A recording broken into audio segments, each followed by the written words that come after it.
live, for better or for worse, in a predominantly Christian culture, and therefore we're very much aware of this date. And this leads us to the question of today about culture in general. Culture, which expresses itself in so many different ways, so many different areas of our life, whether it's the books we read, the newspapers, the media we're exposed to, now the internet, of course, places we go, entertainment, sports. And we ask ourselves, how much of this culture really controls our life? How much of our daily, weekly life is dedicated to these various expressions, experiences that are cultural in nature? It's quite significant. I would have to say that a lot of what we do and the way we spend that time is really cultural. And that leads us to the question of today: is our culture a genuinely Jewish one? The Torah says, and you'll see it if you have, does everybody have the handout? If you'll see it in the first source, the Torah says, Kimasei Eretz Mitzrayim asher yishavtem bo lo ta'asu, u'kimasei Eretz Canaan asher ani mevi eschem shama lo ta'asu b'chukoseim lo telechu. So the Torah tells us, and I don't think it's coincidental that it's in the context of Kedoshim Tiyu, of a life of Kedusha, of sanctity, that we should not follow in the ways of the Gentiles. We should rather imitate ourselves. We should be the source of our own customs, our own mores. There should be a genuinely Jewish culture. And this is a law, a negative command, that is incorporated in the Torah. The Rambam says clearly that if a person violates this prohibition, like any other law in the Torah, he's subject to the punishment of malchus, of lashes, which is dedicated to any violation of any law. So we're talking about a serious matter over here. What we want to discuss is what is the extent of bichutoseim lo telechu. We can really classify customs and mores in different ways. The most extreme, serious prohibition would apply certainly to an idolatrous custom, a chok li'avodas kochavim. If there's a certain custom which is an expression of a worship of idolatry, that for sure, in the most extreme case, comes under b'chukosem lo telechu. On the other hand, we can go to the other extreme and talk about customs that are common amongst all men. They're purely secular, mundane. Jews would follow that custom for the same reason Gentiles would. There's nothing related at all to the Gentile world.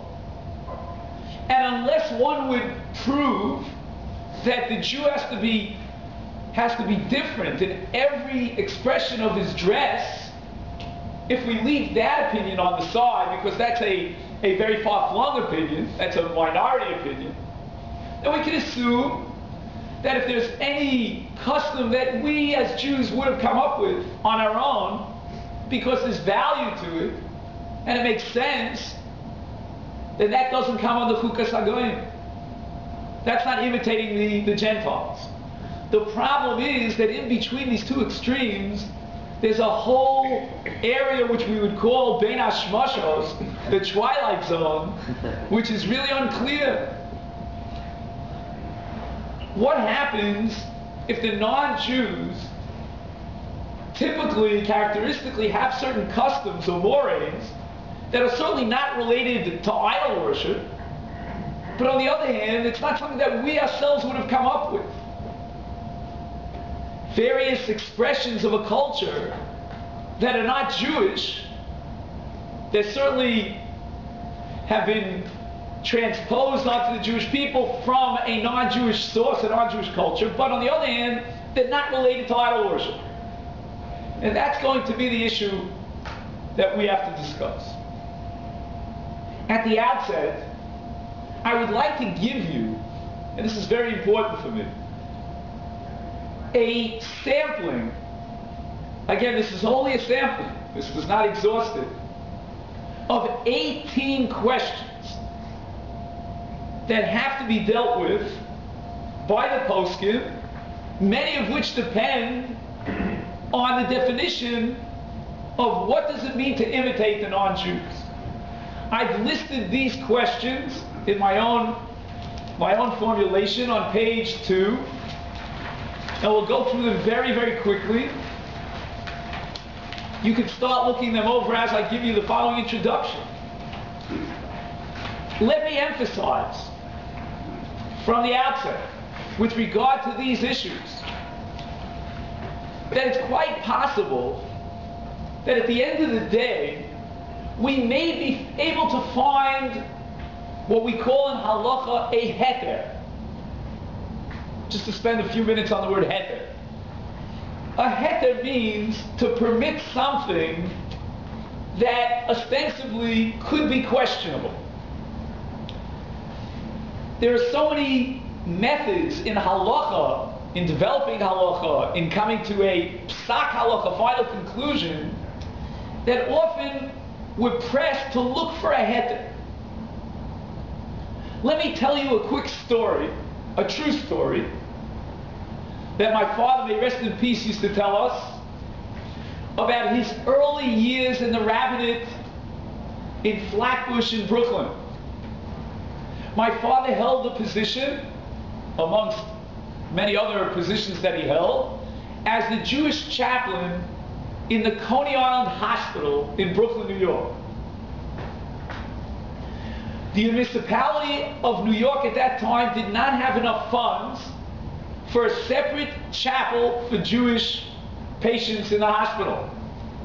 They have what I would call, for lack of a better term, a revolving bima. So if you press the button, a particular button, what you saw was something that they see, if you know what I mean. And if you pressed another button, it looked like a beam of a shul. And my father had the question, the halachic issue, is it permissible for Jewish patients to pray in such a chapel? This became an issue, by the way, in the Navy, especially on ships, where they don't have enough room for 3 separate chapels. And the truth is that my father was tempted to ask Rav Soloveitchik, Zichron Livracha, but the people who used to field the questions to Rav Soloveitchik told my father, Rabbi Berzon, do you need a heter? That was the language. So my father said, I really desperately need a heter, because otherwise I have no place in the Coney Island Hospital for Jewish patients to pray. So the unanimous response to my father was, if so, don't ask Rav Soloveitchik. That's the last person in the world that you want to ask. We recommend highly that you find another person. The reason for that, I don't know if we'll get into it today, because we do have a time limit in this, because we want to give a discussion about Asar B'Tevis later. The Rav Soloveitchik, whenever he saw Christianity, he saw red. I mean, it was really, in his mind, Catholicism for sure was Avodah Zarah Mamish, and just stay away as far as you can. So at the end of the story, if you're interested, my father turned to the posek of that generation, Rav Henkin, Zichron Livracha. Rav Henkin was hesitant, back and forth, revolving bimas, all the chakiris, all the insights, innuendos, and he told my father, if you need a heter, I'll give you one on condition that the following, by name, 3 other Rabbanim would agree to the psak. Why Rav Henkin needed 4, I don't know, but that was his number. It was Rav Tamashov, Rav Moshe Feinstein, and others. And finally, my father, with a round of phone calls, did a lot of legwork, he finally came up with a heter. P.S. at the end, he never used it. The day that the heter came through, the city of New York got new funds for a separate chapel for the Jewish patients. That's an interesting, but the psak that my father got is very relevant in other scenarios, in other situations, like the Navy we spoke about before. Why do I tell you this story? First of all, it's a very interesting story. But secondly, because I want to show you that there's a concept of a heter. Once the poskim have to come up with a heter, like mechiras chametz, we have to figure out how, I own a whiskey store, what am I going to do when Pesach comes around? Right? So this is what we call a heter. But you know that Jewish life expresses itself in two areas. There's one, the letter of the law, and then there's the spirit of the law. So we can talk about technicalities and, is this chukas hagoyim? Is it not? Are we really imitating the non-Jews or are we not? And we'll get into Mirza Hashem, into the very complex world of halacha. But if you ask me about the spirit of the law, if you ask me, is our culture truly Jewish? As you go through some of these questions, just think to yourself, well, okay, we found a heter, but is that what it's all about? In any event, on the top of page 2, and I don't know if Thanksgiving is very popular here in Canada. So don't you have something or other that you eat turkey or something? It's not like in the States. Okay. So there are many celebrations in cultures, in Western cultures, every country has its own, which are not chukas akum in the strict sense. They're not related to idol worship, or probably are not related to idol worship. Okay, the Pilgrims, this and that, they were Christians, but they established this in the United States. I mean, it wasn't the United States yet, but Mother's Day and Father's Day and this day and that day. Here they have another day, what they call it, the Family Day or something. Yeah. I don't know Canadian culture, but suffice it to say that all these celebrations, you translate the word into modern Hebrew, chagim, and it gets like a, it begins to irritate, the ear, to call these days chagim. It's not Jewish in nature. What about shaving one's beard? That, believe it or not, that's not simple. Again, at the end of the day, we can give it a kvetch, as we say in Yiddish. We'll come up with a heter. But I just want you to know to what extent we're not even sensitive to raise these questions that are dealt with by the poskim this way and that way, this opinion, that opinion over the course of centuries. What about women who style their hair? Men who style their hair? Various hairstyles we'll see as a serious problem of imitating the goyim. There are certain garments in certain societies which the Gentiles designate to indicate certain professions. And we'll see that if for example, a Jewish physician wants to wear this special cape that they wore way back when in Europe, it's a question because it doesn't have any Jewish nature to it. Dress styles. We wear jackets and ties and different expressions of dress. Styles. I mean, styles go in and out. Thank God my mother told me to save my old suits, so someone came back in style. But seriously, this is a whole issue in chukas hagoyim. Yarmulke. Yarmulke became a typically, characteristically Jewish dress. People want to take off their yarmulke for a job interview or even in their place of work. Again, there may be a difference between Ashkenazi Jews and Sephardic Jews, but the bottom line is this is a serious issue. Again, we're talking about a lav d'oraisa of chukas hagoyim, not to be poo-pooed. What about gift giving around this time of the year?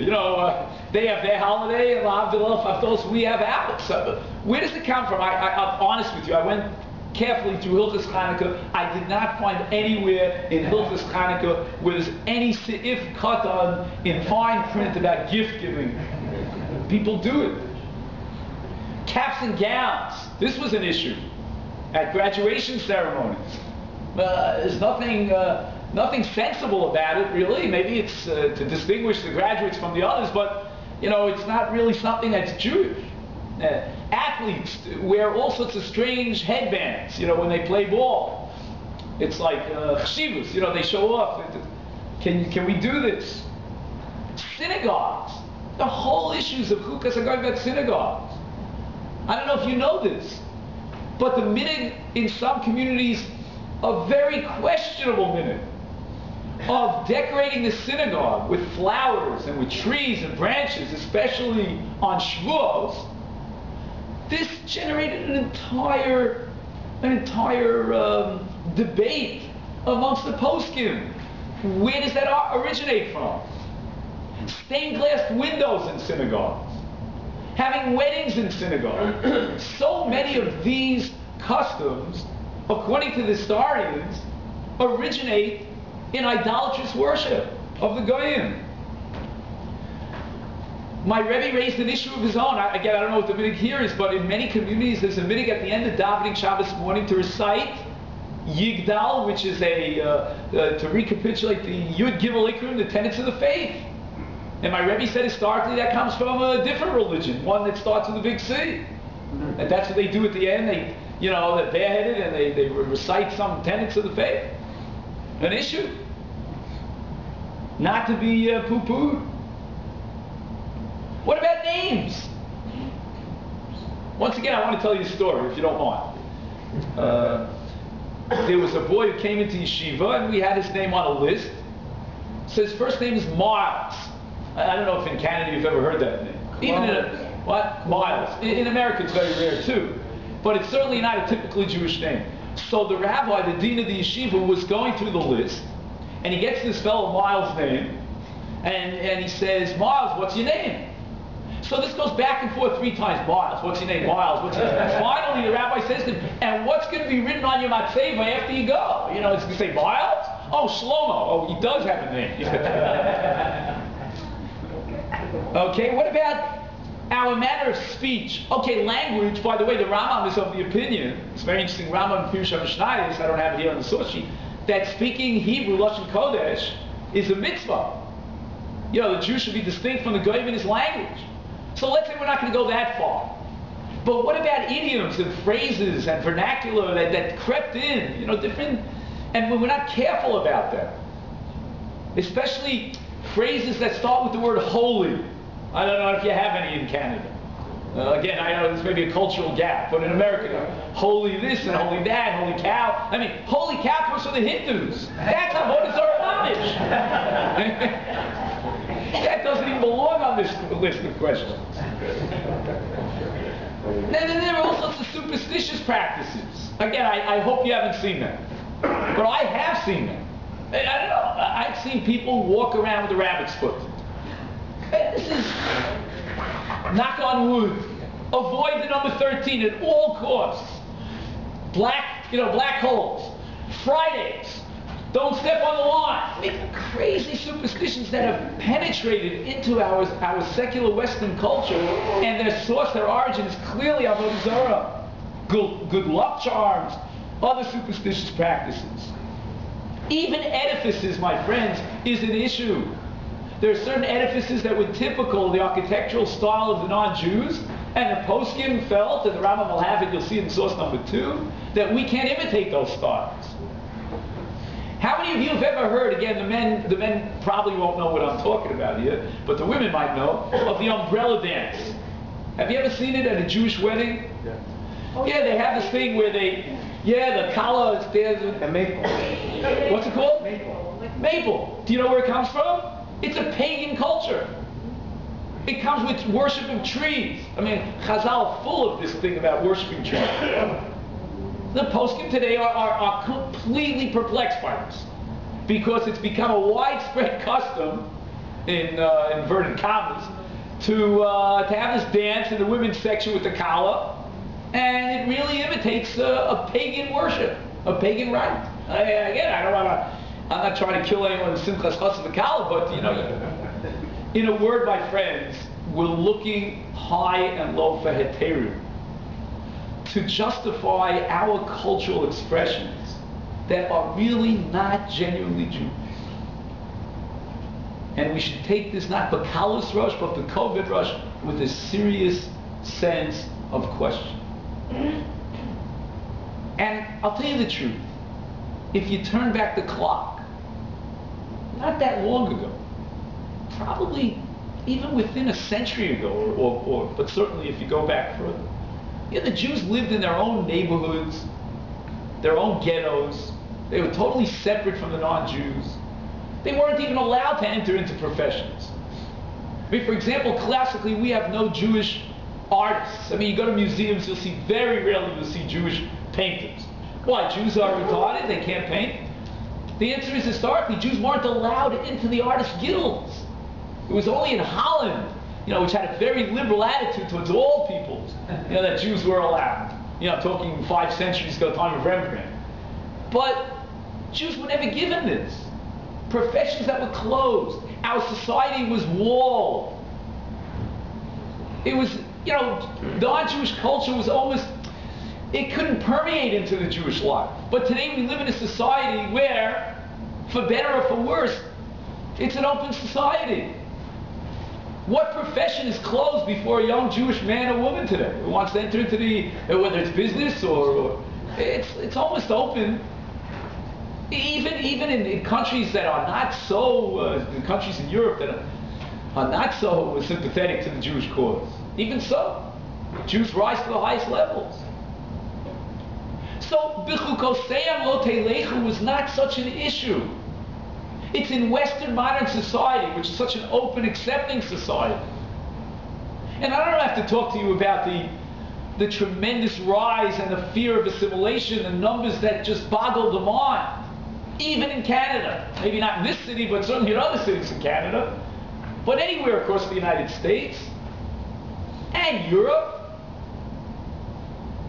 So I think it's imperative that we study this halacha, this lav of b'chukoseim, because what's at stake in the venture to create a genuinely Jewish culture is to create a society in which a Jew could feel at home being Jewish, with customs that are our own, spending time studying our wisdom, which by far surpasses any wisdom of any of the nations, dedicating ourselves to prayer and to tshuva, to come closer to Hashem. We've got to create that society. And so even if at the end of the day we'll find, as we said, some heter, some license for all these kinds of practices, not all of them, by the way, because some of them are typically related to superstitious, paganistic religions and idol worship, but to others which are in that parva zone, the neutral zone that I spoke about before. Nevertheless, what's more important is to be sensitive, to be introspective. Be careful. Think about what you're doing, what you're speaking, where you're going, what you're buying, how you're looking. If you'll see at the end of page 1, I list the 6 areas, primary areas of culture, which come under the specific scrutiny of B'chukoseim lo telechu. This is towards the bottom of page 1. You've got dress, hairstyle, celebrations, names, manner of speech, and rituals. In order to appreciate the issue, and this is the halachic part of that discussion, I would like you to take a look on page 2. In the middle of the page, the paragraph that starts the Gemara, and the paragraph that starts right below it in Sanhedrin. And these are the 2 main Talmudic sources for the prohibition of imitating the Gentile customs. The first is a sugya in Avodah Zarah Yud Aleph. The Gemara deals with a certain custom of actually burning the king's possessions after the king dies. And the Gemara claims that this particular custom was related to the Gentiles, and therefore it should be prohibited.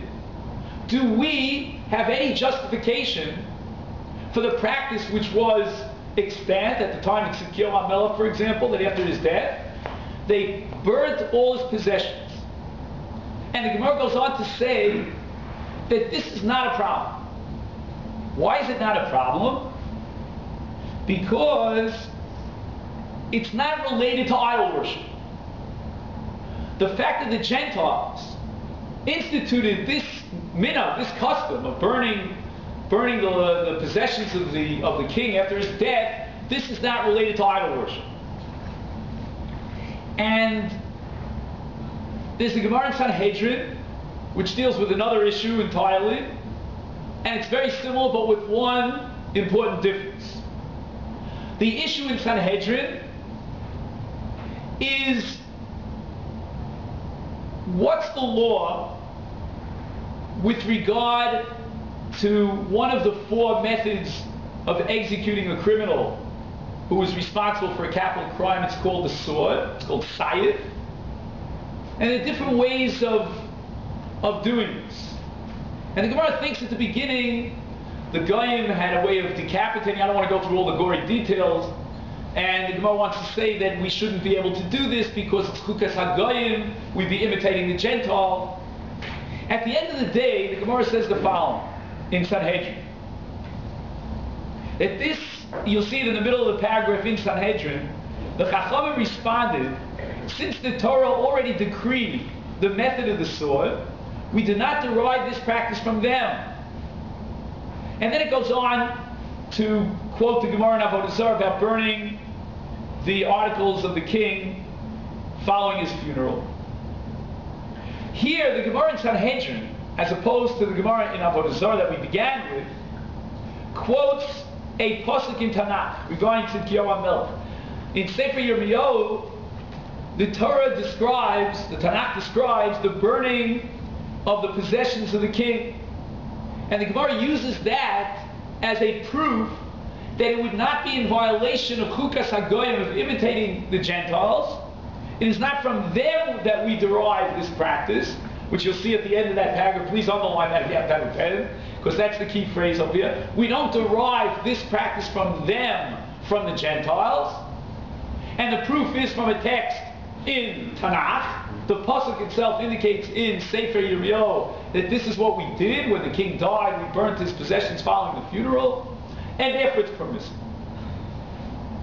So based on these two sources, the early commentators, the Rishonim, have to come up with principles.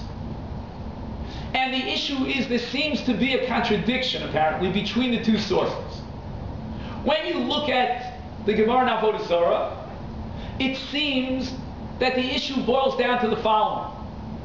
Is it a uniquely non-Jewish custom? Or is it something that the Jews, as well as the Goyim, follow? For example, when a Jewish king dies, it's respectable and it's honorable, so that no one take possession of whatever belonged to him during his lifetime, that we burn all his possessions. That seems to be honorable. There's something reasonable about it. And therefore we have it as a Jewish custom. The Gemara, however, does not quote any pasuk in Tanakh. It doesn't have to go out of its way to prove that this is a uniquely Jewish custom. Whereas the Gemara in Sanhedrin, in contradistinction to the Gemara in Avodah Zarah, the Gemara says, I got to quote to you a pasuk to prove that this custom originates in the Jewish nation, in the Jewish culture. So Tosfot, which you'll see here on the bottom of page 2, again I quoted it in English rather than the original, just to make it a little easier for us. Tosfot wants to reconcile this contradiction. And he comes up with the following principle. He says, this is on the bottom of page 2, those customs that are related to idol worship are prohibited no matter what. Even if they originate in Jewish culture, once the Gentiles adopt that custom for their idol worship purposes, it's included under the principle, the prohibition of B'chukosam lo telechu, do not imitate the Gentiles. Imagine, we're talking about a custom that's originally ours. The non-Jews picked it up, as they did with regard to many of our customs, and they used it for their idol worship. Says Tosfot, it's off the charts for us. We have to completely drop the ball. He brings an interesting proof. I don't know if anyone here knows what the word matseva means technically. You know, we use the word matseva to refer to a monument. But in Tanakh, especially in the Chumash, a matseva is a kind of an altar made of stone.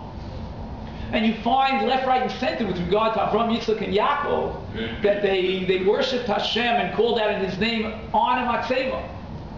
But yet, the Torah itself, in Sefer Dvarim, prohibits us from using a matzeva. So how is this? I mean, our forefathers used the matzeva. It's a genuinely original Jewish custom. Why did the Torah prohibit it? And the answer is because the non-Jewish idol worshippers picked up this minhag. They use a matzeva, and even though it's originally Jewish, it now becomes prohibited. Therefore, says Tosfot, what the Gemara tries to do, both in Avodah Zarah and in Sanhedrin, is first and foremost prove that this custom makes sense. It's not related to idol worship. The fact that the possessions of a king after his demise are burnt is an act of respect. It's honor for kingship. It's not related to idol worship. The fact that the non-Jews decapitate in a capital punishment of sword in that way is in no way related to idol worship. Fine. Then, if you turn to page 3, Tosfot has another category. There are customs that, although they're not related to idol worship, are performed for foolish or vain reasons. The Gemara needs a pasuk in Sanhedrin to prove that there's nothing vain or foolish. It's not a minig de havel. Hevel means meaningless. To decapitate a person who's judged, whose verdict was for capital punishment in this particular way. Now, it comes out, according to Tosfos, if we summarize this one opinion, is that we have to go through all of our customs and we have to investigate. If there are any customs that we follow that are used by idol worshippers in their service, then it's completely prohibited. It's irrelevant as to what the source is if it started with the Jews.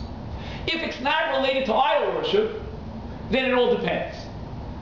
If it's parva, if it has no meaning this way or that way, it's just something that developed, then it's fine. But if it's purely vain or foolish, there's something about it that doesn't make any sense, it's purely cultural, then it belongs to the Gentiles. Then for us as Jews to imitate a foolish custom, according to Tosfos, constitutes a violation of the Chukoseim Lo Telech. And therefore, when we go through our list, again, that was just a sampling of 18 questions that I threw at you, we're going to have to see in each one of the 18 whether these are foolish customs. Some of them, especially the ones about superstition, are actually part of an idol worship. Those are completely out. So if somebody were to tell me that this certain type of umbrella dance is paganistic in origin, then it wouldn't matter one bit if we imitate them according to Tosfos. Or even if we are originated with some sort of a dance like that, it would be prohibited by virtue of the fact that it's a chok la'avodas kochon. It's part of the statute of idol worship, whatever idol worship is. If on the other hand it's not related to idol worship at all, it's not a religious custom, then it has to find some justification. There has to be some reason for it, some rhyme or reason for it. If it's purely foolish and vain, it's hevel, it's meaningless, then we're imitating the Goyim, and that we're not allowed to do. The Ran, just to present the second opinion, which is on page 3, and it's the third paragraph down, the Ran rejects Tosfos and claims that Chukas Ha'akum is limited to customs that are idolatrous in nature, that are obviously related to idol worship. However, the Ran adds the following paragraph. He says that supposing you find a practice that has no apparent reason, says the Ran, if the practice has no apparent reason for it, then you have to assume, l'chumrah, you have to assume that it's related to idol worship. Again, the Ran is describing a culture which is predominantly an idol worship culture. And certain expressions of that idol worship are clear, you could point to them. Others are not clear. But if they're meaningless, so the question is, how did these customs evolve? And the premise of the Ran is that a custom that's meaningless, that has no justification, that doesn't in any way make life more bearable or more comfortable, should be attributed to idol worship.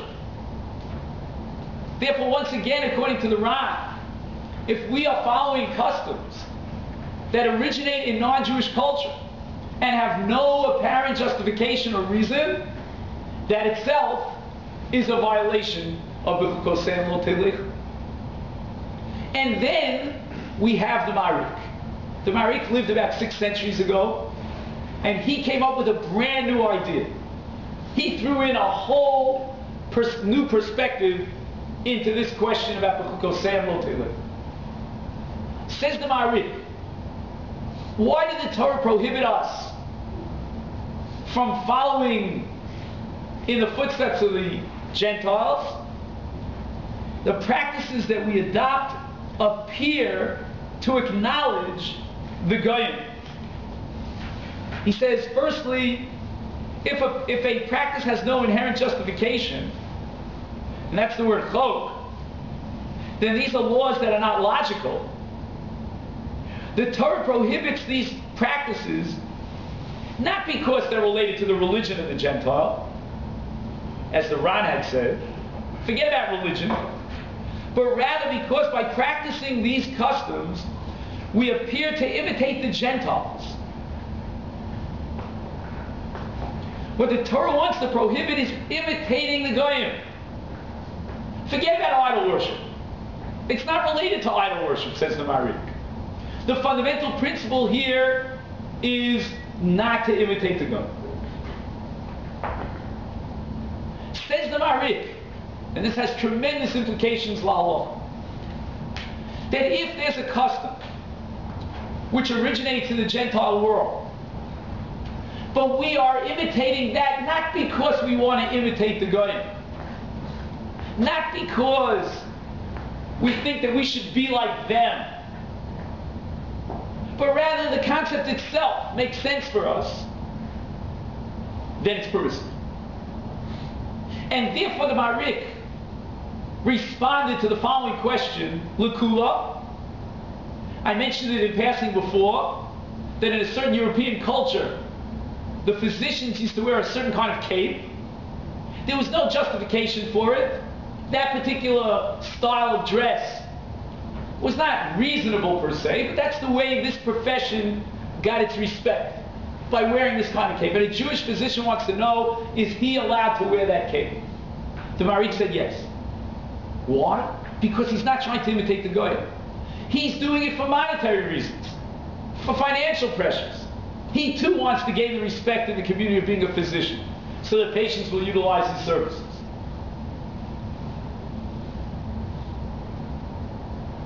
The fourth opinion, and with this we'll sort of summarize the opinions, is the Vilna Gaon. The Vilna Gaon, you'll see on page 4. Again, for lack of time, we're not going through all the sources. I give you the source sheet. I worked very hard on this. You'll get a chance to go through it. The Vilna Gaon, which is in the major paragraph towards the bottom of the page, he says that if you read the Gemara carefully in Sanhedrin, as we did before, and I told you to underline it, what we need to declare is it's not from the Gentiles that we derive this custom. Says the Gaon, everything is forbidden. Everything's prohibited.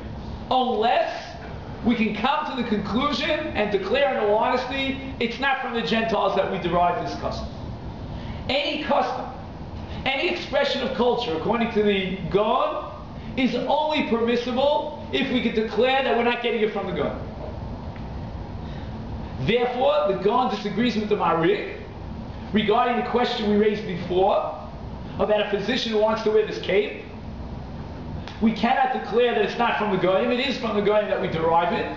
The fact that we're not trying to imitate them is irrelevant to the Goyim. The custom itself has to be Jewish. How do we possibly? Let's go back to page 1. The Shulchan Aruch on page 1, which is the second major paragraph on the page, Ein holchem b'chukas al vei kochavim V'lo midamim lehem. Again, that sounds like the Marik. We shouldn't imitate the Goyim. Lo yilbash malbush hamiyuchad lehem. We shouldn't be wearing their particular styles of clothing. And then he talks about haircuts. There were different haircuts that were unreasonable, totally vain, which the Shulchan Aruch paskins that are also. There was one hairstyle where they cut around the head, and there was a thing coming up in the front. I don't know, when I was a kid we used to call it Hare Krishna. I don't know if you heard that word. Yeah. And then there's another haircut where they used to cut all around the 2 ears in the back, and then allow a ponytail to come all the way down in the back. Okay, these are absolutely prohibited. Halach l'maisa in the Shulchan Aruch. He goes on to speak about building structures that imitate the Goyim.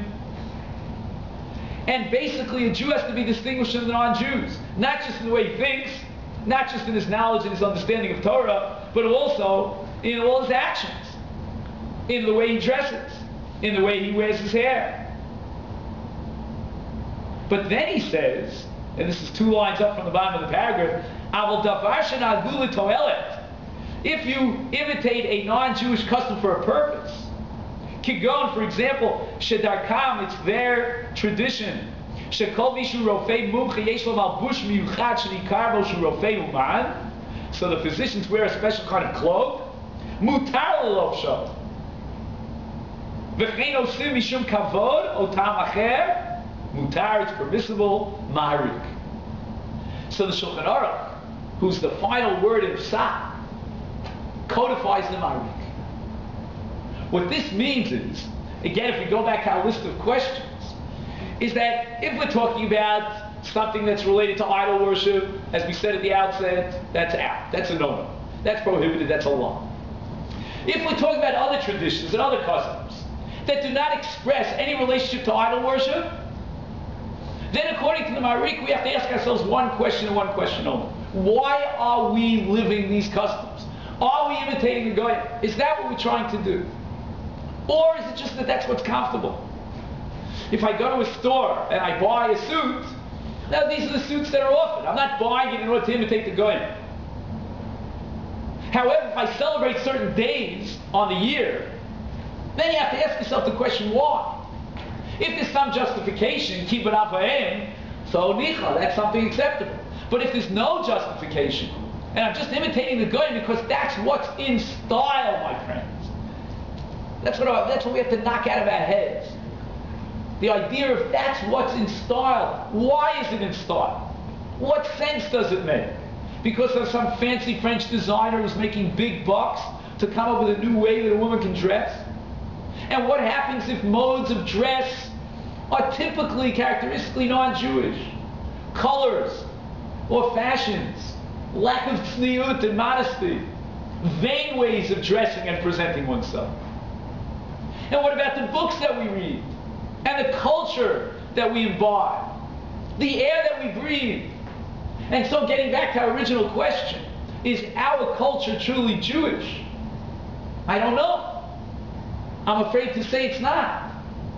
What we have to work on, what we have to dedicate ourselves to, is ways of thinking how we can generate a very positive, a very happy Jewish family, a very happy Jewish culture. One in which all Jews, from whatever walks of life, will feel comfortable in. Whatever we have to do in a non-Jewish culture, because we have no choice, so we'll rely on the Maharik. We'll say like the Ran, that it's not related to a chok la'avodas kol chavod, if that be the case. But we have to realize that in the overall picture, even if we were able to solve the individual distinct pieces of the puzzle, but when we look at the overall picture, what is our culture? Are we projecting a true Torah system of values, priorities? What is primary? Do we live in a culture where all the emphasis is on money making? Or do we live in a culture where the emphasis is on chesed, on the study of Torah, on spirituality, on coming closer to Hashem? So as I end this part of the shiur, and for anyone who can join me in 5 minutes from now about Asar B'Tevis, I'll welcome your participation. I turn to the Ribono Shalom with a prayer, Yehi Ratzon L'fnei Avinu Shebashamayim. May it be His will to strengthen us and guide us, show us the light, teach us how to genuinely be Jewish in our expressions, in our readings, in our manner of speech and dress, and in all cultural expressions, to create a true Jewish society based on the ideals of Torah, of Derech Eretz, of love for everyone, every human being, and certainly love for our fellow Jews. And in Mirz Hashem, may we all reach the day in which we move from Westmount to the Eastmount, in which we won't know about these days at all. They won't even appear on our calendar days. The Hair of Yomeinu. Amen.